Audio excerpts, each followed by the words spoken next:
আল্লাহ নবী পৃথিবীতে কেন আসছিলেন? বলেন, কেন আসছিলেন? আল্লাহর কোরআনকে কি করার জন্য? বিজয়ী করার জন্য। এই বিষয়টাতে আমাদের একটা গণ আন্দোলন গড়ে তোলা দরকার। আমাদের এই সমাজে অনেকেই এখনো মনে করে না যে বিশ্বনবীর পৃথিবীতে আগমন হয়েছিল আল্লাহর কোরআনকে বিজয়ী করার জন্য। আল্লাহর আইন, আল্লাহর কোরআন, আল্লাহর বিধান এই পৃথিবীতে প্রতিষ্ঠিত হবেই, এটাই ছিল নবী আগমনের উদ্দেশ্য। তো সেই কোরআন বিজয়ী হলে ওই পরিবেশটা কেমন হবে, সেখানকার মানুষের মানবাধিকার কি হবে, মানুষের মধ্যে ন্যায় বিচার কি হবে, জাস্টিস কি হবে, মানুষের মধ্যে মানুষ তার খাদ্য, বস্ত্র, শিক্ষা, চিকিৎসা এই সমস্ত বিষয়গুলো কিভাবে পাবে, এর ক্যাটালগটা হচ্ছে পবিত্র কোরআন। এই কোরআনে বলে দেওয়া আছে যে এই চরিত্র ধারণ করো, তাহলে তোমাদের সমাজে কোরআন বিজয়ী হলে একজন ফকিরও খুঁজে পাওয়া যাবে না, একজন মিসকিন খুঁজে পাওয়া যাবে না। সমাজের সব মানুষ তার ন্যায্য অধিকার ফিরে পাবে। মানুষের যদি মৌলিক বেসিক অধিকার যেগুলো আছে, যেমন অন্ন, যেটাকে আমরা খাবার বলি, সবার পেটে যদি খাবার থাকে, আমাদের যদি পরনে কাপড় থাকে, আমাদের যদি একাডেমিক সাইডটা, এডুকেশন যদি ঠিক থাকে, এরপরে শিক্ষা যেটা বললাম, চিকিৎসা, সমাজের সব মানুষ যদি চিকিৎসা পায়, তাহলে এই সমাজে আর কোনো সমস্যা আছে? মানুষের কোনো কারণে চুরি ডাকাতি করা লাগবে না। মানুষ তো পেটের ক্ষুধায় চুরি করে। বড় চোর আছে যারা কোটি কোটি, হাজার হাজার কোটি টাকা দরকার, এটাও যেমন সমাজে আছে। কিন্তু নর্মাল গ্রামে গঞ্জে আমরা যে চোরগুলো দেখি বা পকেট মার যারা, তারা ম্যাক্সিমামই দেখা যায় পেটের জ্বালায়, ক্ষুধার যন্ত্রণায় তারা এই কাজটা করে। তো একদিকে যদি কোরআনের আইন দিয়ে পুকুর চুরি যারা করে তাদেরকে যদি উত্তম পানিশমেন্ট দেওয়া যায়, আর যারা পেটের ক্ষুধায় চুরি ডাকাতি করে তাদের যদি খাবারের ব্যবস্থাটা করে দেওয়া যায়, তাহলে দেশটা কি সোনার বাংলা হইতে পারবে কিনা? কি বলেন, কথা ঠিক কিনা? তো এই কথাটা আল্লাহ তাআলা সূরা যুখরুফের 32 নম্বর আয়াতে বলেছেন যে ওয়ারাফা'না বা'দাহুম ফাওকা বা'দিন, আমি এই সমাজে কারোর উপরে কাউকে আমি দারাজাত, মর্যাদা দেই, সম্মান দেই। কেউ একটা কোম্পানির চেয়ারম্যান হয়, এমডি হয়, আর কেউ ওয়ার্কার হয়। কেউ এই সমাজে বাড়িওয়ালা হবে, কেউ ভাড়াটিয়া হবে, কেউ জুতার মুচি হবে, আবার কেউ জুতার মালিক হবে। কিন্তু সকলেই যদি, আল্লাহ তাআলা বলছেন যে লিয়াত্তাখিজা বা'দুহুম বা'দান সুখরিয়া, এই সুখরিয়া শব্দের অর্থ হচ্ছে সার্ভিস, সেবা। সবাই সবার জায়গা থেকে যদি প্রপারলি সার্ভিস দেয়, একজন এমপির যে সার্ভিস দেওয়া দরকার, একজন মন্ত্রীর যে সার্ভিস দেওয়া দরকার, একজন জুতার মুচির যে সার্ভিস দেওয়া দরকার, একটা প্রতিষ্ঠানের এমডি চেয়ারম্যানের যে সার্ভিস দেওয়া দরকার, একটা ব্যাংকের এমডির যে সার্ভিস, আর একজন ডেস্ক পিওনের যে সার্ভিস, সবাই সবার জায়গায় সার্ভিস দিবে আর সবার অধিকার প্রতিষ্ঠিত হবে। তাহলে সমাজটা কেমন হবে বলেন তো? সুন্দর হবে না? এটা, এই সমাজটাই সুন্দর হবে। আল্লাহ তাআলা এই কথাটাই আমাদেরকে বলতে চাচ্ছেন যে আমার এই কোরআনটাকে যদি সমাজের প্রত্যেকটা ক্ষেত্রে এস্টাবলিশ করা যায়, এক্সিকিউট করা যায়, ইমপ্লিমেন্ট করা যায়, তাহলে ওই সমাজের প্রত্যেকটা মানুষ তার অন্ন, বস্ত্র, শিক্ষা, চিকিৎসা, বাসস্থান সকল অধিকার ফিরে পাবে। এবং ইসলামী অর্থনীতির 3টা পয়েন্ট খুব গুরুত্বপূর্ণ। তার মধ্যে একটা হচ্ছে জরুরিয়াত। জরুরিয়াত মানে খুব প্রয়োজন, এটা কম্পালসরি, লাগবে, এটা ছাড়া মানুষ বাঁচতে পারবে না। যেমন খাবার ছাড়া আমার পক্ষে থাকা সম্ভব না, চিকিৎসা, অন্ন, বস্ত্র, বাসস্থান, এই বিষয়গুলো মানুষের জরুরিয়াত, একেবারেই কম্পালসরি। এরপরে বলা হচ্ছে হাজিয়াত, যেটা প্রয়োজন, একেবারেই কম্পালসরি থেকে যেটা প্রয়োজন। যেমন আমার এখন ঢাকা যাওয়ার জন্য একটা যানবাহনের প্রয়োজন, সেটা সিএনজি হইতে পারে, মোটরসাইকেল হইতে পারে, প্রাইভেট কার হইতে পারে, যে কোনো একটা মাধ্যম হইতে পারে, কিন্তু যার জন্য যেটা প্রয়োজন। আর একটা হলো তাহসিনিয়াত, এই তাহসিনিয়াত শব্দের অর্থ হচ্ছে বিউটিফিকেশন, সৌন্দর্য। যেমন আমি একটা বিল্ডিং বানাইলাম, এটা আমার জরুরিয়াত, এটা কাজ হলো। এরপরে হাজিয়াতের জন্য প্লাস্টার হলো, আমি এটাকে ইট দিয়ে সুন্দর করে বানালাম। তাহসিনিয়াতটা হচ্ছে আর একটু সুন্দর, এটার বিউটিফিকেশনটা, এই সৌন্দর্য বর্ধন, এই অর্থনীতি এই তিনটা পয়েন্টে কথা বলছে। আবার ইসলামী অর্থনীতির আরেকটা পয়েন্ট হচ্ছে যে আপনার হিফজুল নাস, হিফজুল মাল, হিফজুল আকল, হিফজুল আসল, এই পয়েন্টগুলো খুব গুরুত্বপূর্ণ। যে আল্লাহ তাআলা ইসলামের অর্থনীতি সমাজে এস্টাবলিশ হইলে, মানে কোরআনের যে অর্থনীতি এটা যদি সমাজে কায়েম হয়, তাহলে পৃথিবীতে হিফজুল নাস, একজন মানুষ পৃথিবীতে খুন হওয়ার সম্ভাবনা নাই। কেউ খুন হবে না, প্রত্যেকটা মানুষকে প্রোটেক্ট করবে। দেখেন এই সমাজে শুধু পদের জন্য, কাউন্সিলের জন্য, কাউন্সিল নির্বাচন করতে যে একই দলের কর্মীরা মারামারি করতেছে না, চেয়ার ভাঙাভাঙি করতেছে না, খাবারের প্যাকেট নিয়ে হুড়াহুড়ি করছে না, জাকাতের টাকা, জাকাতের শাড়ি লুঙ্গি নিয়ে মানুষ লাইনে পড়ে মারা যাচ্ছে না। তো আল্লাহ তাআলা বলছেন যে আমার অর্থনীতি কায়েম হলে সমাজে মানুষকে গুলি করা, খুন করা তো দূরে থাক, কেউ কাউকে টোকাও পর্যন্ত দিবে না। এই বাংলাদেশে এমনও দল আছে, এমনও সংগঠন আছে গত 50 বছরে যাদের দলীয় পদ পদবি নিয়ে আজ পর্যন্ত কোনো মারামারি তো দূরে থাক, কেউ কাউকে একটা পর্যন্ত টোকাও দেয় নাই। কি আছে না এরকম? তাহলে বাংলাদেশে কি রাজনীতির মডেল খুঁজতে চাইলে দলীয় পদ কিভাবে নির্বাচন করতে হয়, কিভাবে কাউন্সিল করতে হয়, কিভাবে পদ পজিশন ঠিক করতে হয়, এটার জন্য তো ইসলামী রাজনীতির মডেল আছে না? কই, এখানে তো খাবারের প্যাকেট নিয়ে কোথাও কোনো গন্ডগোল আজ পর্যন্ত কেউ দেখেছেন? তাহলে আমি তো মনে করি যে এই যে হিফজুন নাস, মানুষের প্রোটেকশন হওয়া, মানুষ প্রোটেক্ট থাকবে, কেউ কাউকে টোকাও দেবে না।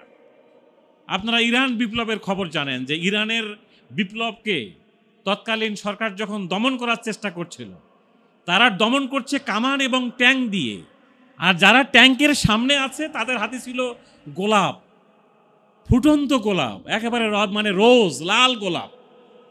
তারা বলছে তোমরা কামান ট্যাঙ্ক দিয়ে গুলি করো, আমরা তোমাদেরকে গোলাপ মেরে আমরা বুঝাতে চাই যে আমরা প্রোটেক্ট চাই, আমরা মানবতার শান্তি চাই, বিশ্বে আমরা কল্যাণ চাই। এই যে বিষয়টা, এটাই হলো ইসলাম, মানুষকে প্রোটেক্ট করে। এখানে হিফজুল আকল, মানুষের জ্ঞান, বিবেক, বোধ, চেতনা, এগুলো প্রপারলি কাজ করে। এখানে হিফজুল নসল আছে, হিফজুল দিন আছে, দিন, জীবন ব্যবস্থাটা এখানে প্রোটেক্ট হবে। এই সবগুলো বিষয়ের একেবারেই কেন্দ্রবিন্দুটা হচ্ছে তিনটা পয়েন্ট। একটা হলো তাওহীদ, আর একটা হলো রিসালাত, আর একটাকে বলে আখেরাত। পৃথিবীর মানুষ তাওহীদের চেতনায় উজ্জীবিত হবে। আল্লাহ কি জিনিস, আল্লাহর পাওয়ার কত, আল্লাহর ক্ষমতা কত বড়, সে আয়াতুল কুরসি পড়ে, সূরা ইখলাস পড়ে এটা বুঝে নিবে। এখানে রিসালাত চলবে। এই পৃথিবীতে আদর্শ, আইডিওলজি, নেতৃত্ব যদি কারো চলে, তিনি হচ্ছেন মুহাম্মদ রাসূলুল্লাহ সাল্লাল্লাহু আলাইহি সাল্লাম। মুহাম্মদ আমাদের লিডার, কি কথা ঠিক আছে কিনা? মুহাম্মদ আমাদের নেতা, মুহাম্মদ আমাদের আদর্শ, মুহাম্মদ আমাদের মডেল, মুহাম্মদ আমাদের স্টার। জীবনের সকল কায় কারবারে, সেটা রাজনীতি হোক, অর্থনীতি হোক, সমাজনীতি হোক, ব্যবসা বাণিজ্য হোক, সকল ক্ষেত্রেই আমাদের আইডিওলজিকে মুহাম্মদ রাসূলুল্লাহ সাল্লাল্লাহু আলাইহি সাল্লাম। আমাদের এই সমাজের একটা চেতনা কাজ করতে হবে যে আমি যদি প্রত্যেকটা সেকেন্ড, মিনিট, ঘন্টা প্রপারলি কাজে লাগাতে না পারি, তাহলে কিয়ামতের কঠিন ময়দানে আমাকে আল্লাহর আরশের দরবারে দাঁড়াইতে হবে। এই চেতনা নিয়ে একটা ইসলামী সমাজের প্রত্যেকটা নাগরিক চলাফেরা করবে, প্রত্যেকটা মিনিট সে কাউন্ট করবে যে আমার এই সময়টা কোন কাজে ব্যয় হল। সুম্মা লা তুসআলুন্না ইয়াউমাইযিন আনিন নাঈম। সে চিন্তা করবে কিয়ামতের কঠিন ময়দানে আমার প্রত্যেকটা মিনিট, ঘন্টা, সেকেন্ড সম্পর্কে আল্লাহ আমাকে জিজ্ঞাসা করবে। বান্দা, তোমাকে যৌবনকাল দিছিলাম, কোন খাতে ব্যয় করছো বলো? তোমাকে একটা জীবনের সময়কাল দিছিলাম, কোন খাতে ব্যয় করেছো বলো? কিভাবে আয় করেছো, কিভাবে ব্যয় করেছো বলো? কিয়ামতের কঠিন ময়দানে আদম সন্তান 5টা প্রশ্নের উত্তর না দিয়ে সামনে আগাইতে পারবে না। লা তাজুলু কাদামা ইবনে আদম হাত্তা ইউসআলা আন খামসিন, 5টা প্রশ্ন কিয়ামতের মাঠে। আর কবরের ভিতরে কয়টা প্রশ্ন? 3টা। এগুলো আমাদেরকে একেবারেই এই প্রশ্নগুলোর আলোকেই মাইশা মানে লাইফ স্টাইল, আমাদের লাইফ স্টাইলটা এইভাবেই নির্ধারণ করে ফেলতে হবে। আমার ছেলেমেয়ের বিয়ের ক্ষেত্রে, পরিবার পরিচালনার ক্ষেত্রে, ব্যবসা বাণিজ্যের ক্ষেত্রে টোটাল লাইফ স্টাইলটা আমাদেরকে এইভাবেই ঢেলে সাজাতে হবে। কারণ লাইফ স্টাইল সম্পর্কে আমাকে আল্লাহ কিয়ামতের মাঠে জিজ্ঞাসা করবে। বলো তোমার যৌবনকাল কোন খাতে ব্যয় করেছো? মোবাইলটা তুমি কিনছিলা, ঠিক আছে, মোবাইলটা কিভাবে ব্যবহার করছো বলো। প্রত্যেকটা সেকেন্ড মিনিট সম্পর্কে জিজ্ঞাসা করা হবে। এরপরে তোমার জ্ঞান, নলেজ, এলেম এটা তোমার মধ্যে ছিল কিনা, এই বিষয়গুলো আমাদেরকে নিয়ে আমাদের লাইফ স্টাইলটা ঠিক করতে হবে। তো আল্লাহর নবী মক্কার 13টা বছর এই সংস্কারের কাজটা করেছেন। 13টা বছর মক্কায় কি কাজ করছেন বলেন? কি কাজ করেছেন? আমরা দাওয়াতি কাজ বলি। দাওয়াতি কাজেরই বাংলা শব্দটা হচ্ছে সংস্কার। এটাকে ইংরেজিতে বলে রিফরমেশন, এটাকে কোরআনের ভাষায় বলা হয় তাজকিয়া। আল্লাহর নবীর মক্কার 13টা বছরে নামাজ, রোজা, হজ, জাকাত কিচ্ছু ছিল না। এটা কি আপনারা খেয়াল করতেছেন কিনা? আল্লাহর নবীর মক্কার 13 বছরের 40 বছর বয়সে নবুয়ত পেলেন। 53 বছর বয়স পর্যন্ত তিনি মক্কায় ছিলেন। 53 থেকে 63 বছর মদিনায় ছিলেন। কি কথা ঠিক আছে কিনা? এটা এই 40 থেকে 40 বছর বয়সে নবুয়ত পাইলেন। নবুয়ত পেয়ে গেলেন, ঠিক আছে, কিন্তু নামাজ নাই, রোজা নাই, হজ নাই, জাকাত নাই, কিচ্ছু নাই। একেবারে হিজরতের আগে আগে মেরাজের রাত্রিতে 5 ওয়াক্ত নামাজ আসলো। এরপরেই হজ আসলো, জাকাত আসলো, রোজা আসলো, যুদ্ধ, আন্দোলন, সংগ্রাম সব মদিনার জীবনে। তাহলে এই 13টা বছর হচ্ছে মাইশা, লাইফ স্টাইল, জীবনের ধারণটা কিভাবে হবে, কিভাবে রাজনীতি করব, কিভাবে অর্থনীতি, কিভাবে সমাজনীতি, পরিবার, ব্যবসা বাণিজ্য, ব্রেন সংস্কার করা। তাজকিয়া, ইয়াতুলু আলাইহিম আয়াতিহি, মানুষের মধ্যে ব্যাপকভাবে তিনি কোরআনের আয়াত ছড়াই দিলেন। এই আয়াতগুলো পড়ো পড়ো, তাওহীদ কি জিনিস বোঝো, আখেরাত কি বোঝো, রেসালাত কি বোঝো। এটাই আমাদের সুন্নাহ, এই কাজটাই আমাদের এখন করতে হবে। ওয়ুযাক্কিহিম, মানুষের ব্রেনকে তিনি রিফর্ম করলেন, সংস্কার করলেন, পরিশুদ্ধ করলেন, পিউরিফাইড করলেন। কিভাবে ব্রেনটা কাজে লাগাইতে হবে। আমাদের ব্রেন কিন্তু প্রপারলি কাজ করছে না, আমাদের বোধ ঠিক মতো কাজ করতেছে না। এরপরে ওয়ুআল্লিমুহুমুল কিতাবা ওয়াল হিকমা, মানুষের মধ্যে কিতাবের জ্ঞান, নলেজ, এলেম, এরপরে প্রজ্ঞা, কিভাবে ফেস করতে হবে, কিভাবে দুনিয়াকে জয় করতে হবে, কিভাবে অর্থনীতি, কিভাবে সমাজনীতি, যুদ্ধনীতি, আন্তর্জাতিক নীতি, সব প্রজ্ঞা, জ্ঞান, নলেজ, স্কিল আল্লাহর নবী মক্কায় 13টা বছর ডেভেলপ করেছে। একেবারেই রাখাল, মাঠে গরু চড়াইতো, উট চড়াইতো, ছাগল ভেড়া চড়াইতো, ওই লোকগুলোকে ডেকে এনে তার ব্রেন সংস্কার করে দিলেন, যোগ্যতা দিলেন, স্কিল দিলেন, কোয়ালিটি দিলেন। মক্কার 13টা বছর এই কাজ করে মদিনাতে একটা বিশাল রাষ্ট্র তৈরি করলেন, আন্তর্জাতিক মডেল একটা রাষ্ট্র তৈরি হয়ে গেল। সুবহানাল্লাহ। এই 13টা বছর এই কাজ করে মদিনায় কেবল তিনি গেলেন। এখন আল্লাহ তাআলা সূরা বাকারা নাজিল করে দিলেন, দিয়ে বললেন যে এই সূরা বাকারাতে এই স্টাইলে তোমরা চলাফেরা করো। আমরা বিস্তারিত কথা বলার সময় নেই। মক্কার 13 বছরে অনেকগুলো সংস্কারের মধ্যে একটা অর্থনৈতিক সংস্কার ছিল। মানুষের মধ্যে ছিল লোভ, লালসা, শুধু চাওয়া এবং পাওয়ার লোভ। দেখবেন সূরা তাকাসুরে আল্লাহ কথা বলছেন, আলহাকুমুত তাকাসুর।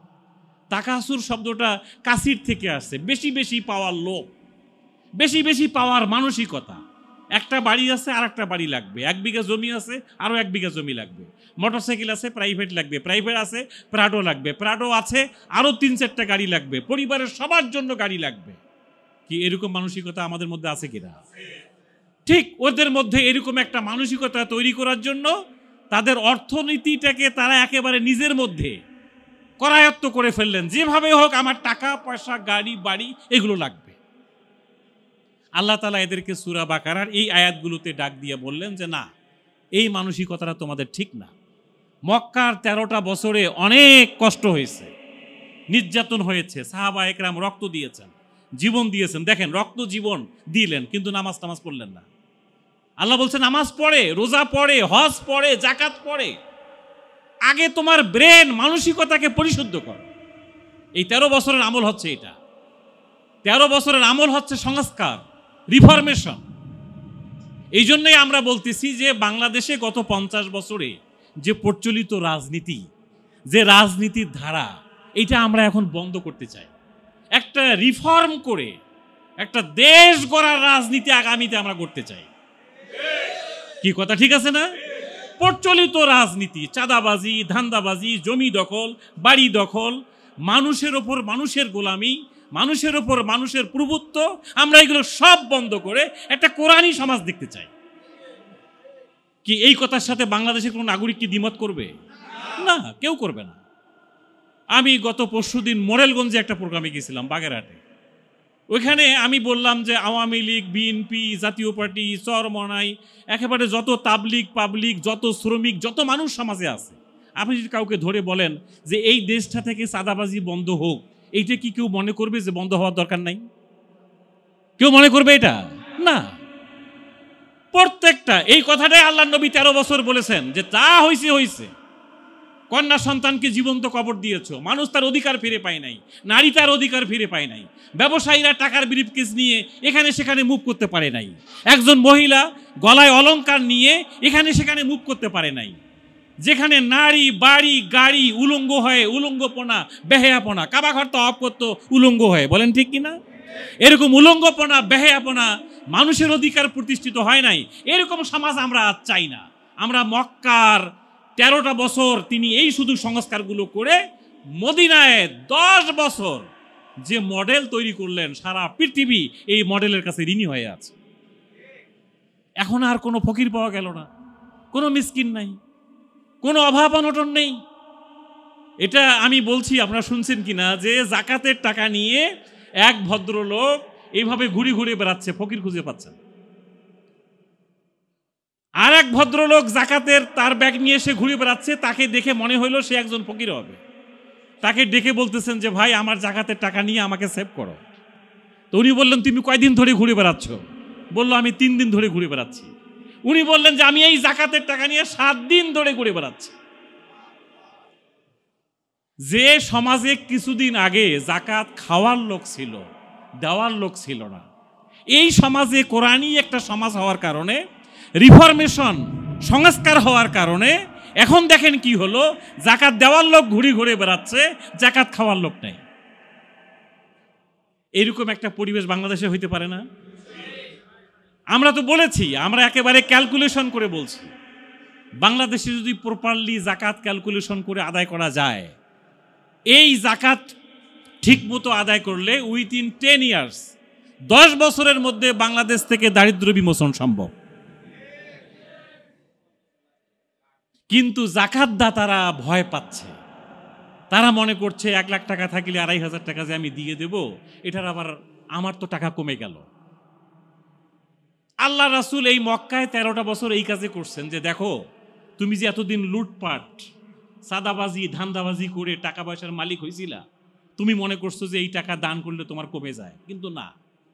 আল্লাহ তাআলা সূরা বাকারার 276 নম্বর আয়াতে বললেন ওয়ায়ুরবিস সাদাকা, ওয়ায়ুরবিস সাদাকা ইয়ামহাকুল্লাহুর রিবা, অবৈধভাবে ইনকামের টাকা আমি আল্লাহ ধ্বংস করি। আর তুমি টাকা দিয়ে দিলে 2,500 টাকা, 1 লাখ টাকা তোমার কাছে 1 বছর আছে, 2,500 টাকা তুমি দিয়ে দিলা, এই টাকাটা আমি মানি রিসাইকেল করে এটা আবার তোমার কাছে ফিরে এনে তোমার সম্পদকে আমি বাড়াইয়ে দিই। এই ক্যালকুলেশনটা আমরা বুঝে উঠতে পারছি না।